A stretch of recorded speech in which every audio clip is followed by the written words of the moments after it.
ያው መጀመሪያ ገና ስታመም ያው ታከማለሁ ብሎ ቀድሞ እንትን ማለቱ ጥሉታል ብዙ ዑለሞች።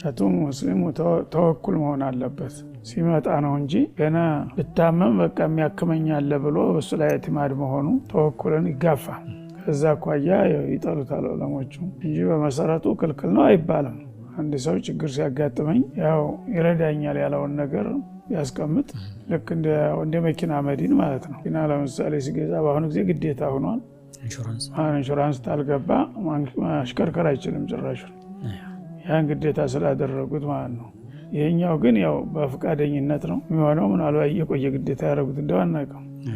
ለማንኛውም ያው በተጨባጭ አሁን የሚያሰጋ ነገር ከሌለ አለማድረጉ ይመረጣል። አላህ ያሳመመኝም ከታመምኩም በራሴ እታከማለሁ ቢል የተሻለ ነው ማለት ነው። አድርግ ካለ ደግሞ ያው ሐራም ነው አይባልም። ተወኩሉ ነው ያው ያዳክመዋል እንጂ የከለከለው ነገር የለም።